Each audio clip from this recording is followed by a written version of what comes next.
சுதந்திரம் என்பது சும்மாவா வந்ததே. பிளாசி முதல் செங்கோட்டை வரை உரை ஓவியம் என்பது சும்மாவா வந்ததே. தாயே, மங்கள் பாண்டே தொடங்கி வைத்த அந்த சிறு தீப்பொறி காட்டுத்தீயாய் பரவியது என்று சொன்னீர்கள். அது எப்படி தற்செயலாக நடந்ததா அல்லது திட்டமிட்டே அவ்வாறு செயல்பட்டாரா? மங்கள் பாண்டே முன்னதாகவே திட்டமிட்டு அவ்வாறு தன் ஆக்ரோஷத்தை வெளிப்படுத்தவில்லை. அது ஒரு தற்செயல் நிகழ்வுதான். உணர்ச்சியின் வசப்பட்ட ஒரு சிப்பாய் தனக்குள் அடக்கி வைத்திருந்த கோபத்தை எல்லாம் தன் விரல் நுனியில் கண நேரத்தில் காட்டிவிட்டான்.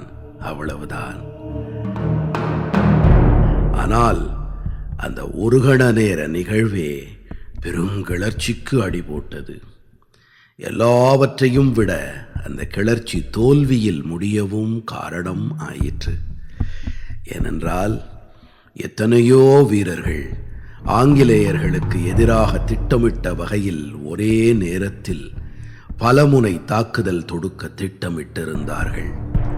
ஆனால் மங்கள் பாண்டேயின் அந்த கணநேர நிலை தடுமாறலால் பெருங்கிளர்ச்சிக்கான ஒத்திகையை ஆங்கிலேயர்கள் முன்னதாகவே தெரிந்து கொண்டார்கள்.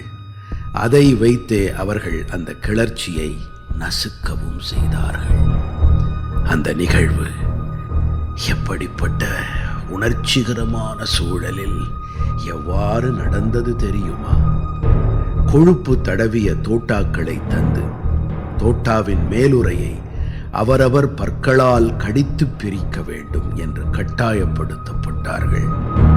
பசுவின் கொழுப்பும் பன்றியின் கொழுப்பும் தடவப்பட்ட தோட்டாக்கள் என்ற வலுவான தகவல் பரவியதால் இந்துக்களும் முஸ்லிம்களும் தங்கள் மத உணர்வு வேண்டுமென்றே புண்படுத்தப்பட்டதாக உள்ளம் குமுறினார்கள்.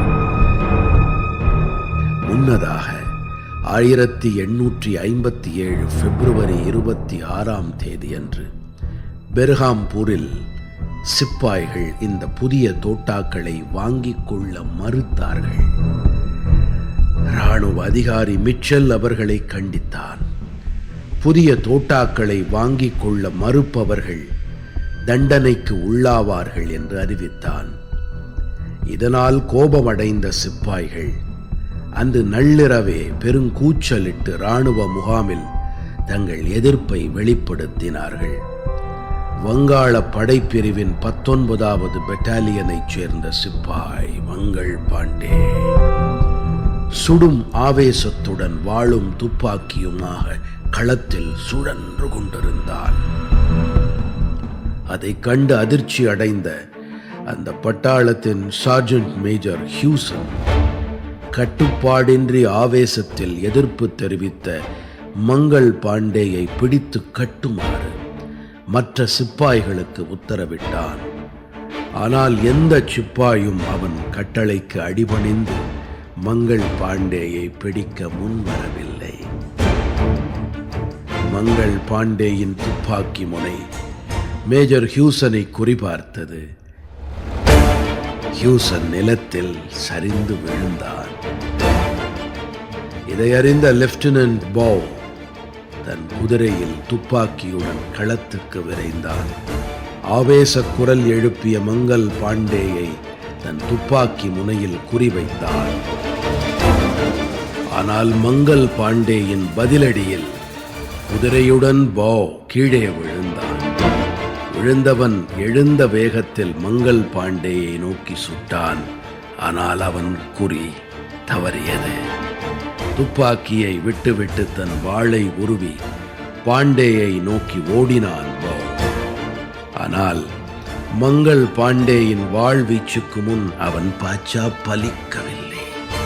அதே நேரம் இன்னோர் ஆங்கில அதிகாரி மங்கள் பாண்டேயை குறிபார்த்த போது சக சிப்பாய் ஒருவன் அவனை கீழே தள்ளி நிலத்தில் புரள வைத்தான்.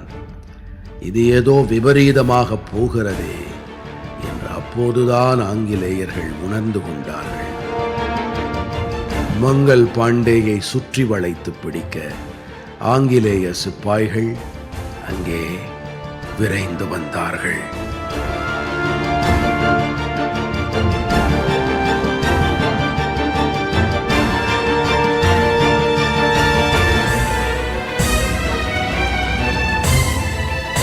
பிளாசி முதல் செங்கோட்டை வரை உரை ஓவியம் கேட்டீர்கள். எத்தனை எத்தனை தடியடியை தாங்கினர், எத்தனை எத்தனை செக்கிழுத்து வாடினர். தூக்கு மேடை ஏறி நின்ற காளையர்கள் எத்தனை, தாக்குகின்ற குண்டினாலே உயிரிழந்தோர் எத்தனை. படைப்பு சென்னை வானொலி நிலையம்.